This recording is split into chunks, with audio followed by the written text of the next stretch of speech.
ওং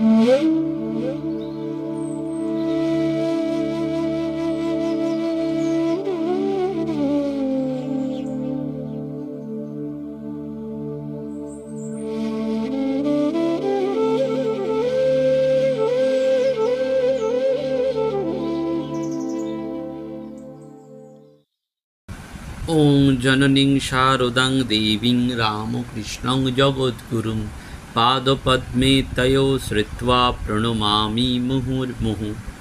নমস্কার। শ্রী শ্রী ঠাকুর, শ্রী শ্রী মা এবং স্বামীজি মহারাজের রাতুল চরণে ভুলুণ্ঠিত প্রণাম জানাই।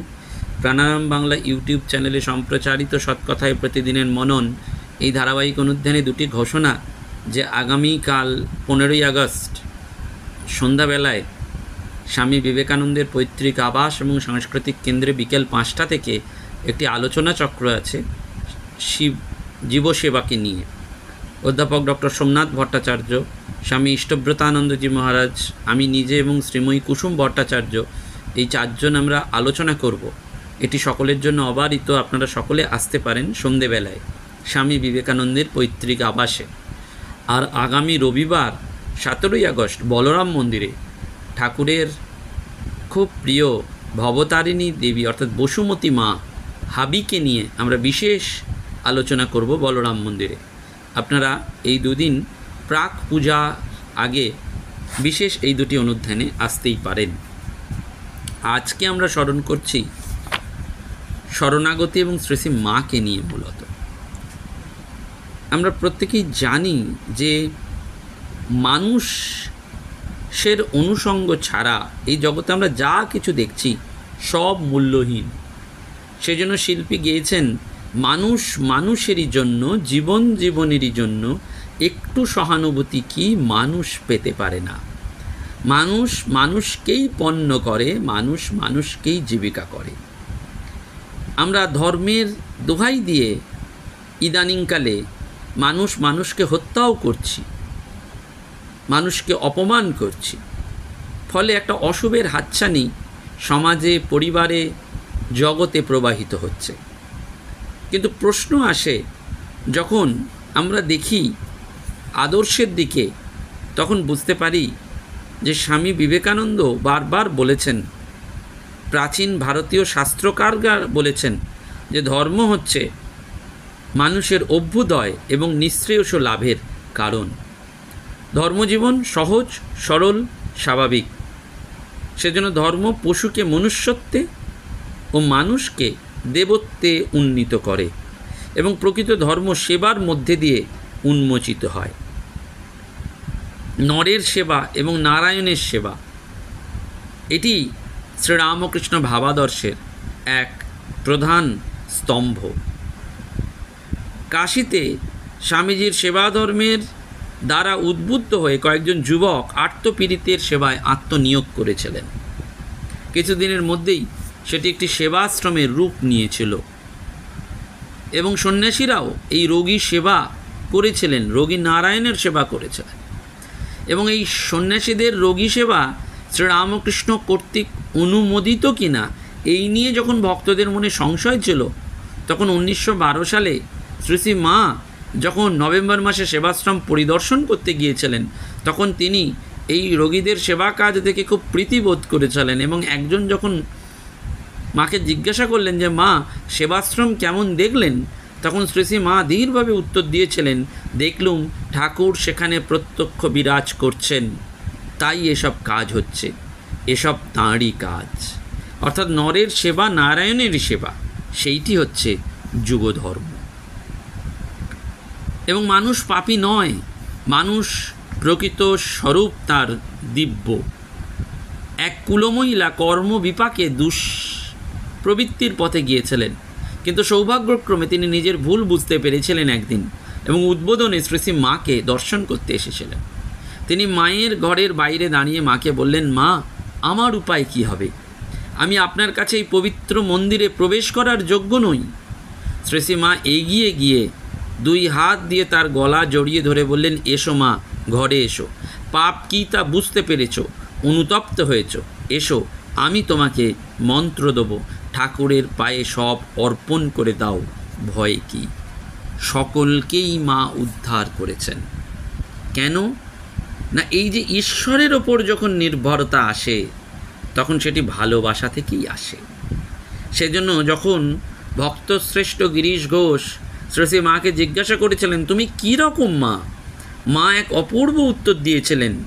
আপনারা প্রত্যেকেই জানেন জগজ্জননী শ্রী মা বলেছিলেন আমি সত্যিকারের মা, গুরুপত্নী নয়, পাতানো মা নয়, কথার কথা মা নয়, সত্য জননী মা। যেন সেখানে প্রতিজ্ঞা করেই বলেছিলেন যে আমি তোমাদের মা, তোমরা হয়তো ধুলো কাদা মেখে আমাকে ভুলে আছো, কিন্তু আমি তোমাদের সর্বদা হাত ধরে রেখেছি, আমি তোমাদের আশ্রয়, তোমাদের শরণাগতি। এই শরণাগতির মূল উৎস হচ্ছে ভালোবাসা। ভগবানকে একান্ত আপনজন মনে করে ভালোবাসতে না পারলে আত্মসমর্পণ সম্ভব নয়। স্বামীজি ভক্তিযোগে সুন্দর করে বলেছেন প্রেমে কোনো দর কষাকষি বা কেনা বেচার ভাব নেই। যেখানে কোনো প্রতিদানের আশা থাকে সেখানে প্রকৃত প্রেম সম্ভব নয়, সেক্ষেত্রে এ কেবল দোকানদারিতে পরিণত হয়। আবার প্রেমে কোনো ভয় নেই। যারা ভয়ে ভগবানকে ভালোবাসে তারা মনুষ্যাধম, তাদের মনুষ্যভাবই এখনও পূর্ণ বিকশিত হয়নি। তারা শাস্তির ভয়ে ভগবানকে উপাসনা করে। তারা মনে করে ভগবান এক বিরাট পুরুষ, তার হাতে এক দণ্ড, এক হাতে চাবুক, তার আজ্ঞা পালন না করতে পারলে দণ্ডিত হবে। এই ভগবানকে দণ্ডের ভয়ে উপাসনা করা অতি নিম্ন শ্রেণীর উপাসনা। আর তৃতীয়ত, প্রেমে কোনো প্রতিদ্বন্দ্বীর স্থান নেই।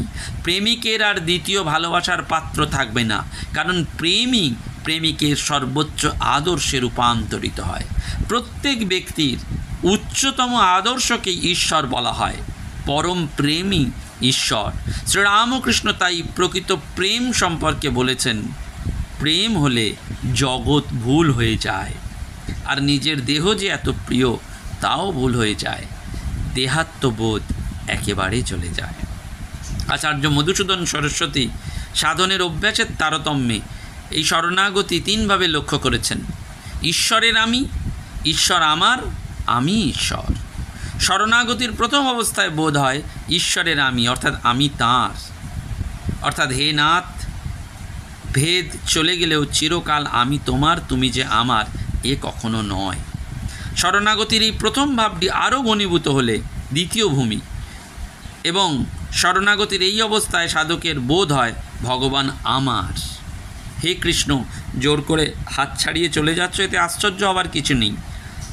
আমার হৃদয় থেকে যদি চলে যেতে পারো তবে বুঝবো। আর শরণাগতির তৃতীয় অবস্থা হচ্ছে সাধকের সর্বোচ্চ অবস্থা।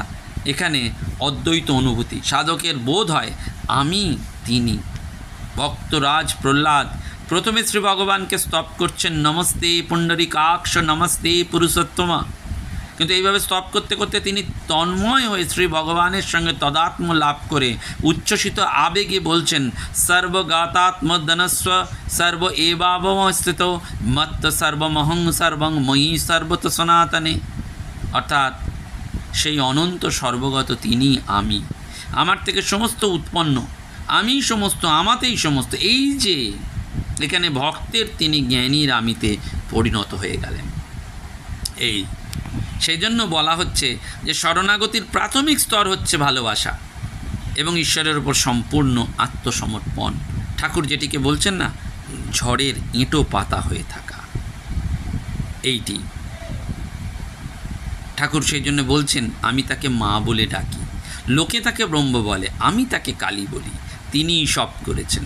আমি যন্ত্র, তুমি যন্ত্রী, আমি ঘর, তুমি ঘরণী, আমি রথ, তুমি রথী, যেমন চালাও তেমনি চলি। অর্থাৎ সম্পূর্ণটা মায়ের ওপর নির্ভরশীল। অর্থাৎ ঈশ্বরের সঙ্গে ঠাকুরের সম্পর্ক কি যেন মা এবং ছেলের সম্পর্ক, এবং মাও যে সকল জীবের জননী সেটা নানান ঘটনায় বুঝিয়ে দিতেন। একবার এক যুবক ভক্তকে দীক্ষা দিয়েই বললেন, ঠাকুরই তোমার গুরু। যুবকটি জিজ্ঞাসা করলেন, তাহলে তুমি কে? মা বললেন, আমি মা। যুবকটি মানবেন না, বললেন, তা কি করে হয়? আমার মা তো বাড়িতে আছেন, যিনি আমার গর্ভধারিণী। মা বললেন, আমিও তোমার মা। যুবকটি মানবেন না, তার সোজা হিসেব ঠাকুর ইষ্ট, সারদা দেবী গুরু, আর তার নিজের মা রয়েছেন বাড়িতে। মা জোর দিয়ে বললেন, না, আমি তোমার সেই মা, চেয়ে দেখো ভালো করে। যুবক ভক্তটি স্পষ্ট দেখলেন মায়ের শ্রীমূর্তির জায়গায় তাঁর গর্ভধারিণী। মা দেখিয়ে দিলেন জগতের সমস্ত মায়ের রূপে তিনি বিরাজ করছেন, এমনকি তিনি শ্রীরামকৃষ্ণেরও মা। তাই শ্রীরামকৃষ্ণ তার স্বামী, কিন্তু শ্রীরামকৃষ্ণকেও তিনি সন্তান রূপে দেখেছেন। জগতের ইতিহাসে এক নতুন দৃষ্টান্ত। মাকে একজন জিজ্ঞাসা করলেন, মা আপনি ঠাকুরকে কিভাবে দেখেন? জগৎবাসী যেন শুনতে চান যে মা কি উত্তর দেন। মা অতি সুন্দর উত্তর দিলেন, সন্তানের মতো দেখি। মাতৃসাধক শ্রীরামকৃষ্ণ বিশ্বের কল্যাণে যে মায়ের ধ্যান করেছিলেন, যে মাতৃভাবকে উদ্বুদ্ধ করার জন্য কঠোর সাধনা করেছিলেন, জননী সারদা দেবী সেই মাতৃভাবেরই জীবন্ত বিগ্রহ, বিশ্ব মাতৃত্বের এক জীবন্ত প্রতীক। নানা রূপে যুগে যুগে মায়ের আবির্ভাব হয়েছে, কিন্তু এমন জ্ঞানদায়িনী সারদা, স্নেহময়ী কমলা ও কল্যাণময়ী জগদ্ধাত্রী রূপে মায়ের আবির্ভাব আর হয়নি। সেই জন্য ঠাকুর বললেন, যে মা মন্দিরে আছেন তিনি এই শরীরের জন্ম দিয়েছেন ও সম্প্রতি নহবতে বাস করিতেছেন, এবং তিনিই এখন আমার পদসেবা করিতেছেন। সেজন্য আমরা দেখতে পাই যে জগতের সকলে যাতে মাকে জগজ্জননী রূপে চিনে নিতে পারে, তাই ঠাকুর বোধন করলেন জগজ্জননীকে ত্রিপুর সুন্দরী রূপে। ঠাকুর মায়ের এই বোধন করে জগতের কাছে তার স্বরূপটি তুলে ধরলেন এবং শ্রী মায়ের চরণে পুজো করে তার জপমালা সমর্পণ করলেন। সাধনার সকল ফল সমর্পণ করে মায়ের কাছে তিনি আত্মসমর্পণ করলেন, এই আর কিছু নয়। সেই জন্য বারবার মনে রাখতে হবে যে তিনি বিশ্বজননী, তিনি অঘটন ঘটন পটীয়সী, এবং মা মহামন্ত্রে তিনি ছেলের কাছে ধরা দেবেন বলেই এবারে তাঁর আবির্ভাব। সেজন্য মা বারবার বলতেন, ভালো ছেলের মা তো সকলেই হতে পারে, মন্দটি কে নেয়? আমরা তো এজন্যই এসেছি। আমরা যদি পাপ তাপ না নেব, হজম না করব, তবে কে করবে? পাপি তাপির ভার আর কারা সহ্য করবে? একদম বিপদগামিনী এক মেয়েকে সমাজে যখন সবাই উপেক্ষা করছে, হয়তো মা তাকে বুকে জড়িয়ে ধরলেন, বললেন, ভয় কি মা, তুমি যে আমার মেয়ে। মেয়েটি কাঁদতে কাঁদতে বলল, এমন স্নেহ ভালোবাসা সে কখনো পায়নি। গোলাপ মা সতর্ক করলেন, কিন্তু শ্রেষী মা বললেন, না, ও আমার মেয়ে, আমার কাছে আসবে। গোলাপ মা বললেন, ওকে অন্য মেয়ে ভক্তরা পছন্দ করেন না, এমনকি বলরামবাবুর স্ত্রীও বলেছেন, ও যদি আসে তাহলে আমাদের আর মায়ের কাছে আসা হবে না। তখন মা দৃঢ় কণ্ঠে বললেন, সে যদি না আসতে চায় আসবে না, কেউ যদি না আসে না আসুক, কিন্তু ও আমার কাছে আসবে, ওর আমি ছাড়া আর কেউ নেই। যারা সমাজে অবহেলিত, অসৎ, মাতাল, পাগল, সকলের আশ্রয়দাত্রী শ্রী মা তার গণ্ডি ভাঙা ভালোবাসার কাছে সব ধুলো ময়লা ধুয়ে গেছে, মুছে গেছে। সেজন্য এটি শুধু এদেশের জন্য নয়, বিদেশিনীদেরও মা কাছে টেনে নিয়েছেন। ভগিনী নিবেদিতাকে আশীর্বাদ করে বলেছেন, নিবেদিতা আমার মেয়ে, ঠাকুরকে ভোগ রেঁধে দেওয়ার অধিকার আছে, পায়েস আমি নেব, কারোর যদি আপত্তি থাকে সে নিজেকে নিয়েই থাকুক। এই হচ্ছে শরণাগতি, এই হচ্ছে সম্পূর্ণ ভালোবাসা। এবং এই বিশ্ব মাতৃত্বের যে উদ্ঘোষ সেটি ঠাকুর করেছিলেন, আমরা সেইটি আজ হয়তো অল্প অল্প বুঝতে পারছি। এবং আমরা এইটিই বুঝতে পারছি যে এই মা শারদাই আমাদের পার করে দেবেন, মা শারদাই আমাদের একমাত্র রক্ষা কর্ত্রী। সেই জন্য আমাদের তাঁকে ধরতে হবে এবং মায়ের কাছে আমাদের শরণাগত হতে হবে। বলতে হবে, মা আমি দুর্বল, আমার বিচার থেকেও নেই, আমি মুক্তি খুঁজি কিন্তু নিজেকে মুক্ত করতে পারি না, মা তুমি আমাকে কৃপা করো, আমি ভয়ঙ্কর চেষ্টা করছি। হস্তং হস্তেন সৎপীড্য দন্তৈর দন্তাশ্চ পীড়য়ন অনঙ্গান্বৈঙ্গ সমাক্রম্য জয় দাদৌ স্বকং মনঃ। হাতে হাত, দাঁতে দাঁত, অঙ্গ দিয়ে অঙ্গ পীড়ন করে নিজের মনকে জয় করার আপ্রাণ চেষ্টা করছি। কিন্তু মা, তুমি আমাকে শক্তি দাও। তুমি যদি আমাকে শক্তি না দাও, তাহলে আমি কখনোই এগোতে পারবো না। শ্রী শ্রী মাকে না পেলে ঠাকুর যেমন সম্পূর্ণ হতেন না। পুরুষ শক্তিকে আশ্রয় করবে, হরের পাশে গৌরী, রাধার পাশে কৃষ্ণ। শ্রী শ্রী মাও এই যুগে দেখিয়ে দিলেন আদর্শ নারী, আদর্শ স্ত্রী এবং আদর্শ মা। নহবতে আছেন কি নেই ভক্তরা জানতেও পারতেন না। শ্রীম লিখছেন, শ্রী শ্রী মা ঠাকুরের সেবা করিবার জন্য আসিয়াছেন এবং অতি নিভৃতে নহবতে বাস করেন। নহবতে তিনি যে আছেন ভক্তেরা প্রায় কেহ জানিতেন না। জানা যেত তখনই যখন শ্রী শ্রী মা রুটি আর ছোলার ডাল প্রস্তুত করে ভক্তদের পাঠাচ্ছেন। সেই জন্য আমাদের এই আনন্দময়ী মা, তিনি যেমন নহবতে থেকেও কেউ বুঝতে পারছে না, আমরাও তেমনি তার এই বিশ্ব মাতৃত্ব বুঝতে পারছি না। তিনি রয়েছেন আমাদের কাছেই, কিন্তু তিনি অধরা হয়ে রয়েছেন, তাকে আমরা ধরতে পারছি না। একমাত্র শরণাগতি দিয়েই আমরা মায়ের চরণে আশ্রয় নিতে পারব। সেই জন্য আমাদের বারবার মনে রাখতে হবে, আমাদের আর কিছু না, এই মা চাই, একেবারে এই মা চাই।